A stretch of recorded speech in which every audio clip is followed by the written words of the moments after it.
Hello बच्चों, welcome back to my channel Focus Institute where we discuss an important topic of biology as well as English which is going to help you in all type of competitive exam like CSIR, NET, NEET, TGT Biology, PGT Biology etc. as well as board exams as well as for the preparation of your curriculum on regular basis. Okay, तो हमने previous lecture में immune system का एक हम कह सकते हैं कि बेसिक आइडिया देखा था कि एग्जैक्टली इम्यून सिस्टम होता क्या है, इम्यून सिस्टम के वो 7 कंपोनेंट्स कौन से हैं जो हेल्प करते हैं। जैसे हमारे कौन है, जैसे स्प्लीन हो गया, बोन मैरो हो गए। हमने देखा था कि WBC है या RBC है, ये बनते कहाँ पर है, बोन मैरो में। डिस्ट्रॉय कहाँ पर होते हैं, स्प्लीन में। स्प्लीन क्या करता है, स्प्लीन के पास वो कैपेसिटी होती है कि वो ब्लड को फिल्टर करता है जिससे कि वो ख़राब RBC को अपने पास ट्रैप करता है, मोनोसाइट उसको इंगल्फ करते हैं जिसको फैगोसाइटोसिस बोलते हैं। और फिर क्या होता है कि वो ख़राब RBC को अलग कर देता है ना। और ऐसे WBC के साथ होता है। स्प्लीन में क्या होते हैं, 2 सेक्शंस होते हैं, रेड पल्प होता है, वाइट पल्प होता है। जिसमें से रेड पल्प क्या करता है, RBC ख़राब RBC को रिमूव करने का काम करता है। वाइट पल्प क्या करता है, WBC को स्टोर करता है। ये सारी चीज़ें हमने डिटेल्ड वे में देखी थी प्रीवियस लेक्चर में। आज हमें उसके आगे देखना है। पहले मैं आपको बता दूं एग्जैक्टली हमारा इम्यून सिस्टम क्या होता है कि अगर हमारे बॉडी में कोई भी फॉरेन इन्वर्टर या फॉरेन जर्म्स आते हैं तो इम्यून सिस्टम का काम क्या होता है। कुछ ऐसे इम्यून सिस्टम के फर्स्ट साइट ऑफ डिफेंसर होते हैं जो क्या करते हैं, पहले इम्यून सिस्टम को जो भी आपके फॉरेन जर्म्स आ रहे हैं उसको मारने की कोशिश करते हैं। तो पहले उसके एंटीजन को रिकॉग्नाइज़ करने में थोड़ा टाइम लगता है ना। एक बार जब वो एंटीजन वो रिकॉग्नाइज़ कर लेते हैं तो फिर क्या करती है हमारी बॉडी, उसके अकॉर्डिंग एंटीबॉडी बना लेती है और उसको मार देती है। और वो एंटीबॉडी एक रिमेंबर हो जाता है उनके लिए, एक मेमोरी सेल आप कह सकते हो कि दोबारा से कभी भी अगर वो एंटर कर रहा है हमारे बॉडी में तो हम क्या कर सकते हैं, वो हमें दोबारा से वो इन्फेक्शन नहीं करेगा क्योंकि हमारी बॉडी के पास ऑलरेडी उसकी एंटीबॉडी है। वो तुरंत उसको मारेगा, टाइम नहीं लगेगा 3-4 दिन का जो लगता है स्टार्टिंग में जब कोई भी चीज़ हमारे बॉडी में आती है, तब कोई फॉरेन जर्म एंटर करता है ना। इसी का फ़ायदा उठाया था साइंटिस्ट ने और क्या बनाई थी, वैक्सीन्स बनाई थी। वैक्सीन क्या होती है, कोई किल्ड जर्म कह लो या किल्ड बैक्टीरिया को हमारे बॉडी में एंटर कराया जाता है ना। जैसे TB की वैक्सीन BCG बन गई है। तो ये क्या होते हैं, ये एक वैक्सीन है, मतलब एक किल्ड बैक्टीरिया है, किल्ड जर्म आप कह सकते हो, जिसको बॉडी के अंदर एंटर कराया जाता है। हमारी बॉडी क्या सोचती है कि ये कोई फॉरेन सेल है और उसके अकॉर्डिंग वो एंटीबॉडीज़ बना लेती है ना। और एक बार वो एंटीबॉडीज़ बन गई, उसको पहचान के उसके अकॉर्डिंग एंटीबॉडीज़ बन गई, वो क्या करेगी, उस किल्ड जर्म को डिस्ट्रॉय कर देगी। लेकिन उसके बाद दोबारा से अगर कभी ऐसी कोई भी एंटीजन हमारे बॉडी में एंटर करेगा तो हमारी एंटीबॉडीज़ पहले ही उसको समझ जाएगी, हमारे बॉडी की एंटीबॉडीज़, क्योंकि वो ऑलरेडी हमारे बॉडी में प्रिपेयर्ड है। और फिर क्या होगा, हमें दोबारा से वो डिजीज़ नहीं होगी। जैसे कोरोना में हमें इसी की वैक्सीन दी गई थी। क्यों दी गई थी कि दोबारा से कभी अगर वो चीज़ हमें अटैक करने की कोशिश करे तो हमारी बॉडी के पास ऑलरेडी वो एंटीबॉडी है ना, कि जो उसको किल कर सके। क्लियर है गाइस। अब देखो, skin, mucus membranes and other first line defense, ये क्या होता है। देखिए, skin is a first line of defense in preventing and destroying germs before they enter our body. सबसे पहला फर्स्ट लाइन ऑफ डिफेंस, मतलब अगर हमारे बॉडी में कोई भी अंदर आने की कोशिश कर रहा है तो सबसे पहले उसको किसका सामना करना पड़ेगा, स्किन का सामना करना पड़ेगा, है ना, हमारे स्किन का, त्वचा का। स्किन प्रोड्यूसेस, स्किन क्या करती है, ऑयल। पहली चीज़ तो उसका इम्यून के लिए पहला वो रक्षा कवच क्या है, ऑयल। हमारी स्किन क्या करेगी, ऑयल प्रोड्यूस करेगी, जिससे कुछ जर्म्स तो क्या होते हैं वो ऑयली में ट्रैप होकर रह जाते हैं, अंदर एंटर ही नहीं कर पाते, है ना। और भी ऐसे बहुत सारे protective immune system cells skin secrete करती है जिससे कि वो कोई भी पर्टिकुलर जर्म या माइक्रोब है वो हमारे बॉडी के अंदर एंटर ना करे, वहीं पर रुक जाए। Okay. Mucus membrane line the respiratory, digestive, urinary and reproductive tract. अब दूसरा कौन है हमारा, म्यूकस मेम्ब्रेन। म्यूकस मेम्ब्रेन क्या होता है, म्यूकस मेम्ब्रेन रेस्पिरेटरी है या डाइजेस्टिव है या यूरिनरी है या रिप्रोडक्टिव ट्रैक्ट है, उसके ऊपर एक परत बना देता है। ये परत क्या करती है, ये बहुत चिकनी और नमी देती है उस एरिया को, ये परत जो होती है। तो इससे क्या होता है, कोई भी अगर जर्म इस एरिया में आने की कोशिश करे तो म्यूकस में ही पहले वो क्या हो जाएंगे, ट्रैप हो जाएंगे। वहाँ पे क्या होते हैं, छोटे छोटे एयरवे के लिए सीलियास, मतलब छोटे छोटे बाल जैसी संरचना मौजूद होती है, उसी में जाके वो फंस जाएंगे, जिससे क्या है वो हवा के द्वारा वापस से हमारे कार्बन डाइऑक्साइड के साथ क्या हो जाएंगे, बाहर निकल जाएंगे, हमारे बॉडी में वो रह नहीं पाएंगे, है ना। फिर देखिए, नोज़ में हमारे जो टाइनी हेयर्स होते हैं ये भी क्या करते हैं, जो ये फॉलिकल्स होते हैं ये क्या करते हैं, बाहर से अगर कोई जर्म एंटर करने की कोशिश कर रहा है नोज़ के ट्रैक्ट के द्वारा तो वो क्या करेंगे, वहीं पे जो हमारे टाइनी हेयर्स हैं नोज़ में, वही उसको क्या कर लेंगे, पकड़ लेंगे, ट्रैप कर लेंगे और वो अंदर जाने से बचा देंगे। तो ये भी हमारे लिए क्या कर रहा है, प्रोटेक्शन का काम कर रहा है, इम्यून सिस्टम का एक पार्ट है। Then enzyme found in saliva, tears, sweat destroy germs, है ना। नेक्स्ट क्या है, जो सलाइवा है ना, हमारी लार, आंसू, टीयर्स या फिर स्वेट, पसीना, इसमें कुछ ऐसे एंजाइम्स होते हैं कि बाहर से अगर कोई चीज़ हमारे माइक्रोब्स वगैरह इनके द्वारा, सलाइवा के द्वारा हो या टीयर्स के द्वारा हो, है ना। आँखों में जैसे कोई जर्म्स आँखों से जाने की कोशिश कर रहा है तो टीयर्स ऑलरेडी देखो, कभी अगर कोई चीज़ अटैक करती है तो धूल मिट्टी भी अगर आँखों में जाए तो पहले हमारे आंसू निकल आते हैं, क्योंकि टीयर्स क्या करता है उसको वैसे ही हमारे बॉडी से बाहर कर देता है, अंदर जाने ही नहीं देता, है ना। ऐसे स्वेट है, स्वेट में भी अगर कोई भी माइक्रोब्स हमारे स्किन के द्वारा अंदर जाने की कोशिश करे तो पहले ही वो स्वेट क्या करेगा, उसको बाहर निकाल देगा, अंदर वो चीज़ नहीं जा पाएगी। ओके, तो ये हमारे क्या हो गए, फर्स्ट लाइन ऑफ डिफेंस, मतलब स्टार्टिंग में ही माइक्रोब्स को रोकने की पूरी कोशिश की जाती है।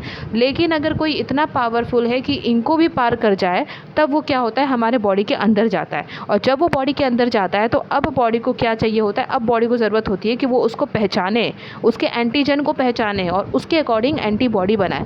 तो उसमें उसको टाइम लग जाता है, 3-4 दिन का एंटीबॉडी बनाने में टाइम। इसलिए बीमारी को ख़त्म करते करते थोड़ा हमें 3-4 दिन का टाइम लेना पड़ता है, हो जाता है। लेकिन एक बार अगर हमारे बॉडी में एंटीबॉडीज़ बन गई तो दोबारा से कभी भी फ्यूचर में अगर वो एंटीजन हमारे बॉडी में आने की कोशिश करेगा, हमारी बॉडी तुरंत पहचान जाएगी कि भैया ये तो पहले आ चुका है हमारे बॉडी में, एंटीबॉडीज़ की तैयार है, तुरंत अटैक करेगा, तुरंत बाहर, हमें वो बॉडी इन्फेक्शन नहीं होगा, है ना, वो प्रॉब्लम डिजीज़ नहीं होगी। देखिए स्टमक एंड बॉवल क्या होता है, स्टमक में कुछ एसिड होते हैं, जैसे आपको पता है HCl हाइड्रोक्लोरिक एसिड हमारे स्टमक में होता है, जो ज़्यादा हो जाए तो हमें एसिडिटी हो जाती है ना। किल्स मैनी बैक्टीरिया, इसका भी काम क्या होता है, वो बैक्टीरियाज को मारता है। जैसे अगर हमारे बॉडी में आए, स्टमक में पहुंचा, स्टमक में जो HCl होगा वो पहली कोशिश करेगा पूरी कि हम उसको यहीं पर मार डालें। देखो कंडीशंस अफेक्टिंग इम्यून सिस्टम, अब हमें ये देखना है कि इम्यून सिस्टम हमारे बॉडी का एक सिस्टम है, कोई मशीन नहीं है जो कभी गलती नहीं करेगी। तो कभी कभी ऐसे कौन से कंडीशंस हो जाती हैं जो हमारे इम्यून सिस्टम को बहुत ज़्यादा इफेक्ट करती है और हमें बीमारियां हो जाती है ना, वो देखना है। इसमें सबसे पहला है एलर्जीज़। एलर्जीज़ के बारे में आपने सुना होगा, लेकिन एग्जैक्ट एलर्जी का रीज़न क्या होता है, एलर्जी क्यों होती है, किसी एक पर्टिकुलर चीज़ से हमें एलर्जी कैसे हो जाती है, ये हमें डिस्टिंक्टिवली नहीं पता होता है ना। तो देखिए क्या होता है, when body over reacts harmless substances, कभी कभी किसी एक पर्टिकुलर फूड, हमें किसी किसी को मशरूम से एलर्जी होती है, किसी को डस्ट से एलर्जी होती है, तो हमारी बॉडी क्या होती है, कभी कभी किसी एक कोई पर्टिकुलर चीज़ को पर कुछ ज़्यादा ही अपना इम्यून सिस्टम क्या करती है, रिएक्ट करती है ना। मतलब ज़रूरत नहीं है उससे फाइट करने की, लेकिन कुछ ज़्यादा ही उससे फाइट करने की कोशिश करेगी, ज़्यादा ही उसमें रिएक्ट करेगी, वो चीज़ खत्म हो चुकी है फिर भी फाइट चालू है ना। तो ऐसे में क्या होता है, the immune system launches a response, immune system में एक रिस्पॉन्स आता है और वो क्या करता है, हमारी बॉडी का जो एलर्जी वाला पॉइंट है उसको ट्रिगर करता है। तो जिससे क्या होता है, एलर्जी होती है। जैसे एलर्जी वाला पॉइंट ट्रिगर होता है तो बॉडी के अंदर से क्या रिलीज़ होता है, हिस्टामाइंस रिलीज़ होता है ना। मतलब इम्यून सिस्टम ने कुछ ज़्यादा ही आक्रमण किया, ज़्यादा आक्रमण करने से वो जो एलर्जी वाला पॉइंट था वो ट्रिगर हो गया और उसकी वजह से हमारे बॉडी ने क्या रिलीज़ करना शुरू कर दिया, हिस्टामाइन रिलीज़ करना शुरू कर दिया। और जब हिस्टामाइन रिलीज़ होगा तो हमारे बॉडी में फिर एलर्जी वाले सिम्टम होंगे। मतलब किसी के बॉडी में दाने निकल आते हैं, किसी को स्नीज़ खांसी आती है, धूल से अगर किसी को एलर्जी तो तुरंत क्या होगी, खांसी पे खांसी, मतलब सॉरी छींक पे छींक, है ना, ये होता है। तो ऐसे अलग अलग टाइप की चीज़ें आती है एलर्जी में, ठीक है। तो इसमें क्या है, देखो हिस्टामाइन रिलीज़ किया तो फिर डॉक्टर हमें क्या देते हैं, एंटी एलर्जन मेडिसिन देते हैं ना। वो क्या होती है, वो एंटी हिस्टामाइंस होती है। क्या होती है, एंटी हिस्टामाइन। जब हम एंटी हिस्टामाइन खाते हैं तो ये हिस्टामाइन जो होता है वो हमारे बॉडी का रुक जाता है निकलना, सिक्रेट होना, जिससे क्या होता है, एलर्जी धीरे धीरे शांत होती है और फिर ख़त्म हो जाती है ना। तो जिसको एलर्जी होती है वो अपने साथ हमेशा एंटी हिस्टामाइन मेडिसिन रखते हैं।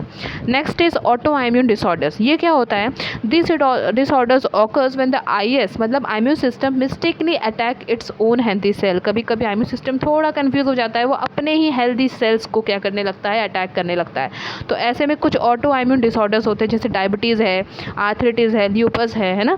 आर्थराइटिस क्या होता है, गठिया रोग जिसको हम जानते हैं, है ना। बहुत समय गठिया रोग हो जाता है तो उसका तो अभी तक कोई इलाज नहीं है, मेडिकेशन वगैरह ठीक है, योगा एक्सरसाइज करो आप, लेकिन जो लंबे समय से चलता आ रहा हुआ गठिया रोग होता है उसका कोई एग्जैक्ट हम इलाज अभी भी नहीं दे सकते हैं। Next is PIDD। PIDD क्या होता है, प्राइमरी इम्यूनो डिफिशियंसी डिसऑर्डर। ये क्या होता है, हमारे बॉडी का इम्यून सिस्टम इनहेरिटेड भी होता है ना, मतलब हमारे माता पिता का जैसा इम्यून सिस्टम होगा उसी पर डिपेंड करता है कि हमारा इम्यून सिस्टम कैसा है।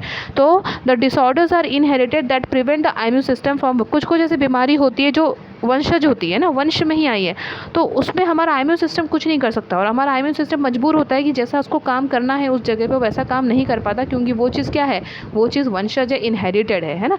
तो इन सारे प्रॉब्लम को क्या कहते हैं, primary immuno deficiency disorder. Next is cancer. Cancer होते हैं कुछ टाइप के, जैसे ल्यूकेमिया कैंसर आपको पता होगा, माइलोमा कैंसर होता है, लिम्फोमा भी होता है ना।